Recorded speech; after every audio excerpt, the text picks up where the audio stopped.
ये बात उन दिनों की है जब बुद्ध आम्रवन में अपना समय व्यतीत कर रहे थे। इस समय तक बुद्ध की प्रसिद्धि दूर दूर तक फैल चुकी थी। बहुत दूर दूर से लोग अपनी चिंताओं और परेशानियों का समाधान खोजने बुद्ध के पास आते थे। ऐसे ही एक दिन जब बुद्ध आम्रवन में अपने शिष्यों को प्रवचन दे रहे थे तो एक अधेड़ उम्र का व्यक्ति अपने 20-21 वर्ष के पुत्र को अपने साथ लिए बुद्ध की तरफ चला आ रहा था। जब वे प्रवचन स्थल के पास पहुंच गए तो बुद्ध ने एक नज़र उन पर डाली और इशारे से प्रवचन में बैठने के लिए कहा। जब प्रवचन समाप्त हो गया और सभी लोग वहां से चले गए तो बुद्ध ने उस व्यक्ति को अपने पास बुलाया और बैठने के लिए कहा। वहां चारों तरफ हरियाली छाई हुई थी, मौसम बहुत सुहाना था और तरह तरह के पक्षियों की आवाजें गूंज रही थी। ऐसा नज़ारा देखकर उस व्यक्ति को अंदर से असीम शांति महसूस हो रही थी।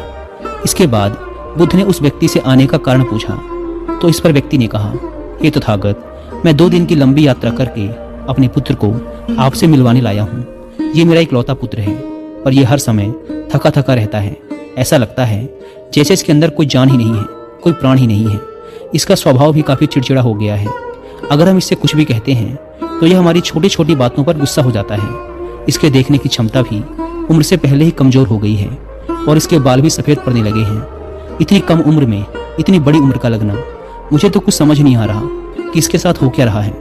तथागत, मैं अपने पुत्र के स्वास्थ्य को लेकर बहुत चिंतित हूँ। जब मैं अपने पुत्र को वैद्य जी के पास लेकर गया तो उन्होंने कुछ औषधि दी और कहा, अपने पुत्र को तनाव कम लेने के लिए कहो। वो अपने दिमाग में बहुत अधिक तनाव लेता है, इसीलिए उसकी ऐसी हालत हो गई है। लेकिन मुझे उनके बहुत समझाने के बाद भी तनाव का मतलब समझ नहीं आया। मुझे नहीं पता कि तनाव होता क्या है, यह किन कारणों से आता है और उसे कैसे अपने पुत्र के दिमाग से निकालूं।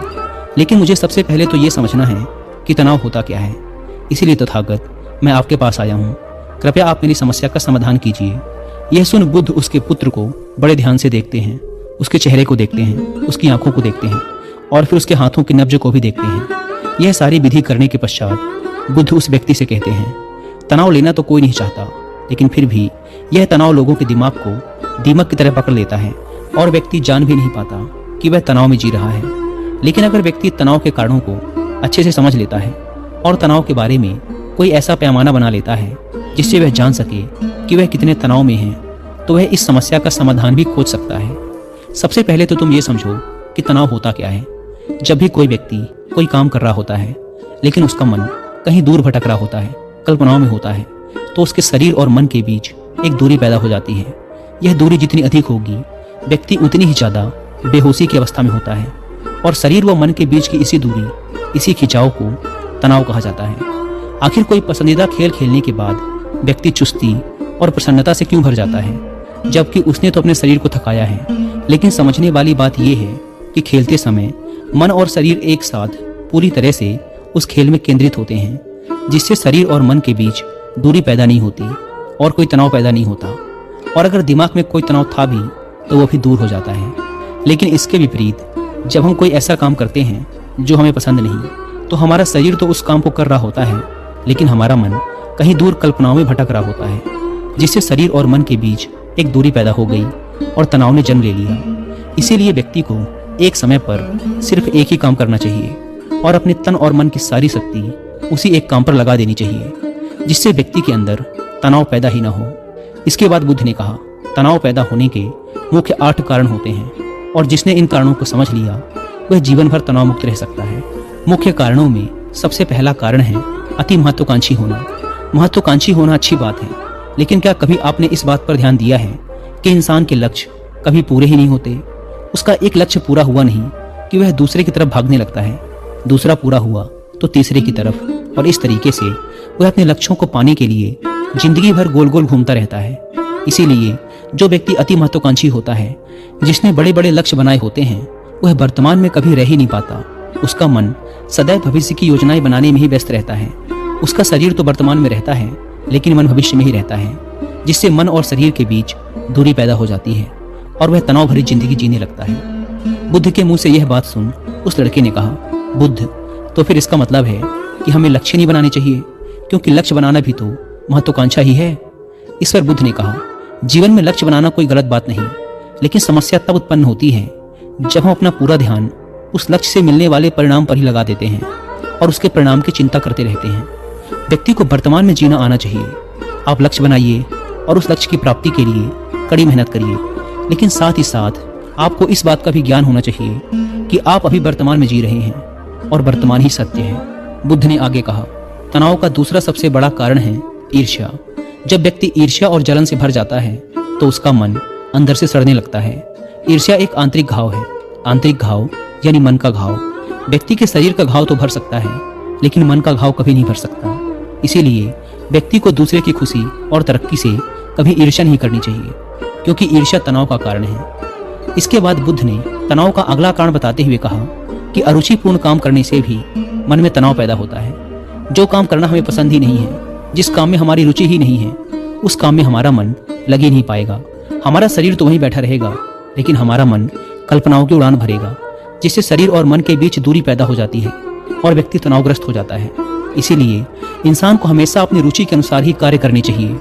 अगर व्यक्ति ने यह पता कर लिया कि उसे कौन सा काम करना पसंद है और वो उसी काम को अपने जीवन का लक्ष्य बना लेता है, तो फिर वो काम उसके लिए काम नहीं बल्कि खेल बन जाता है। ने कहा, तनाव का चौथा कारण होता है किसी दूसरे से अपेक्षा रखना। बुद्ध ने उस व्यक्ति की ओर इशारा करते हुए कहा, एक पिता होने के नाते तुम्हारी अपने पुत्र से बहुत सी अपेक्षाएं होंगी कि तुम्हारा पुत्र एक बहुत ही कामयाब इंसान बने, तुम्हारा नाम रोशन करे, जैसा तुम चाहते हो उस तरह का जीवन जिए, तुम्हारी हर बात माने। लेकिन क्या आज तक कभी किसी की सारी अपेक्षाएं पूरी हुई हैं? जब भी कोई व्यक्ति किसी दूसरे से कोई अपेक्षा रखने लगता है तो वो अनजाने में अपने लिए तनाव पैदा करने लगता है। जरा सोचो कि अगर तुम्हारा बेटा तुम्हारे अनुसार काम नहीं कर रहा और वो नहीं बन पा रहा जो तुम उसे बनाना चाहते हो, तो निश्चित रूप से तुम्हारे दिमाग को तनाव पकड़ लेगा। तुम तनाव से भरा जीवन जीना शुरू कर दोगे और इस तनाव के वश में आकर तुम ऐसा व्यवहार करोगे, ऐसी बातें करोगे कि तुम्हारा अपने पुत्र के साथ संबंध और भी खराब होता चला जाएगा। इसीलिए व्यक्ति को जितना हो सके उतनी कम अपेक्षाएं दूसरों से रखनी चाहिए, और अगर पूरी तरह से तनाव मुक्त रहना है तो दूसरों से अपेक्षा रखना ही बंद कर दो। इसके बाद बुद्ध ने कहा कि शारीरिक कष्ट भी इंसान के तनाव का एक कारण होता है। जब व्यक्ति किसी शारीरिक पीड़ा से गुजर रहा होता है तो उसका पूरा ध्यान बस अपने उस शारीरिक दर्द पर होता है और वह पूरे दिन बस उसी के बारे में सोचता रहता है, जिससे उसका मन दुख के विचारों से भर जाता है और ऐसी स्थिति में व्यक्ति तनावग्रस्त रहने लगता है। यह सुन उस व्यक्ति ने कहा कि हे बुद्ध, शारीरिक दुख तो किसी भी व्यक्ति को हो सकता है, तो फिर क्या वह व्यक्ति जीवन भर तनाव में ही जिएगा? इसका जवाब देते हुए बुद्ध ने कहा कि इंसान को यह बात समझनी चाहिए कि हमारा जीवन दुखों का आधार है। जैसे जैसे हमारा जीवन आगे बढ़ता है, इसमें दुख आते हैं, बीमारियां आती हैं और फिर अंत में मृत्यु भी आती है।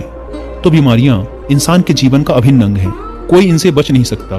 बस किसी किसी के जीवन में ये समय से पहले आ जाती हैं तो किसी के बाद में, पर आती सबको हैं। जब इंसान का मन इस बात को अच्छे से समझ लेगा तो फिर वह अपनी बीमारी के बारे में सोच सोच कर ज्यादा तनाव नहीं लेगा, क्योंकि ये हमारे जीवन का अभिन्न हिस्सा है। और इसके लिए व्यक्ति को शारीरिक रूप से भी अभ्यास करते रहना चाहिए। अपने जीवन में व्यायाम और स्वस्थ जीवन शैली को भी जगह देनी चाहिए ताकि उसका शरीर लंबे समय तक निरोगी रहकर सही से काम कर सके। तनाव का अगला कारण होता है अपनी योजनाओं को समझने के लिए समय न देना। कुछ लोगों के दिमाग में कोई विचार आया नहीं कि वो बिना सोचे समझे उस पर काम करना शुरू कर देते हैं, और जब उस काम में उन्हें असफलता मिलती है तो वो तनाव से भर जाते हैं, क्योंकि उन्होंने उस काम को शुरू करने से पहले उसके बारे में पूरी जानकारी इकट्ठा नहीं की थी। इंसान को कोई भी काम शुरू करने से पहले उसके अच्छे और बुरे परिणामों के बारे में ठीक से सोच विचार कर लेना चाहिए। इंसान को इस बारे में भी सोच लेना चाहिए कि अगर ये योजना सफल नहीं हुई तो फिर इसके बाद मैं क्या करूंगा। इसीलिए व्यक्ति को अपनी योजनाओं को ठीक से समझने के लिए पूरा समय देना चाहिए ताकि बाद में उस योजना की वजह से तनाव पैदा न हो। तनाव का सातवां सबसे बड़ा कारण होता है टाल मटोल करना, आज के काम को कल पर टालना। आप लोगों ने यह कहावत तो सुनी ही होगी कि आलस्य ही इंसान के शरीर का सबसे बड़ा शत्रु है। इंसान आलस्य की वजह से आज के काम को कल के लिए टाल देता है और फिर काम को टालना उसकी आदत बन जाती है। काम को कल पर टालने वाले व्यक्ति का काम कभी भी समय पर पूरा नहीं हो पाता, और अगर किसी तरह से पूरा हो भी जाता है तो वह उतना अच्छा नहीं हो पाता जितना अच्छा उसे किया जा सकता था, और फिर ये बात व्यक्ति के अंदर तनाव पैदा करती है।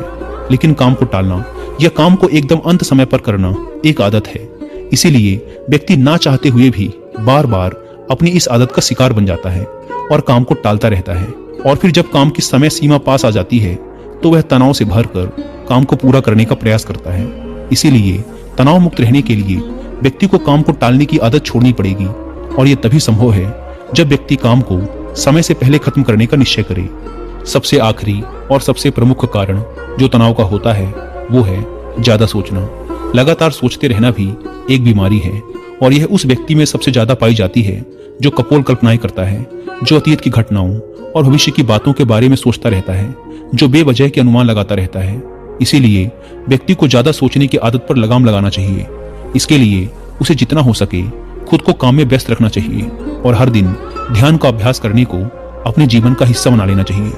बुद्ध के मुंह से यह सारी बातें सुनकर उस व्यक्ति ने हाथ जोड़कर कहा, बुद्ध, मेरा पुत्र तो अभी मात्र 20 वर्ष का ही है और इसमें अभी इतनी समझ भी नहीं है कि यह आपकी बताई सारी बातों का एक साथ पालन कर सके। आप कृपया करके तनाव मुक्त रहने का कोई आसान सा तरीका बता दें जिससे मेरा बेटा उसका अनुसरण भी कर सके और तनाव मुक्त भी रह सके। उस व्यक्ति की यह प्रार्थना सुन बुद्ध ने कुछ सोचते हुए जवाब दिया, अगर तुम इतनी सारी बातों का पालन नहीं कर सकते तो इसके लिए एक बहुत ही आसान विधि है। तुम एक बार में एक काम को करने पर ध्यान लगाओ। तुम जो भी काम कर रहे हो उस समय पर सिर्फ उसी काम को करो, सिर्फ उस पर ही अपना पूरा ध्यान लगाओ। और अगर तुम्हारा मन इधर उधर भटक जाता है तो जैसे ही तुम्हें याद आए उसे वापस फिर उसी काम में लगा दो। ये सबसे आसान और अच्छा तरीका है तनाव मुक्त रहने का। जब तुम भोजन करो तो उस समय सिर्फ भोजन ही करो, उसके पूरे स्वाद का आनंद लो, उसे अनुभव करो। जब चलो तो अपना पूरा ध्यान सिर्फ चलने में लगा दो। इससे तुम्हारा मन और तुम्हारा शरीर दोनों एक जगह पर केंद्रित रहेंगे। दोनों के बीच दूरी पैदा नहीं होगी जो कि तनाव का मुख्य कारण होती है। दोस्तों, आज की युवा पीढ़ी एक ही समय पर 2-2, 3-3 काम करने की आदी हो चुकी है। जैसे फोन पर बात करते हुए गाड़ी चलाना, खाना खाते हुए टीवी देखना या फोन चलाना। और फिर इनकी शिकायत रहती है कि मैं तनाव में जी रहा हूँ, मेरा मन अशांत रहता है, मैं चिड़चिड़ा सा हो गया हूँ। जब कोई व्यक्ति एक ही समय पर 3-3 काम करेगा तो तनाव पैदा होना तो स्वाभाविक है, क्योंकि दिमाग तो एक समय पर पूरा ध्यान लगाकर सिर्फ एक ही काम कर सकता है। पूर्ण रूप से एक ही समय पर 2 कामों पर ध्यान कभी नहीं लग सकता। इसीलिए जहां तक संभव हो सके एक समय पर सिर्फ एक ही काम करने का प्रयास करें, वो भी पूरे ध्यान के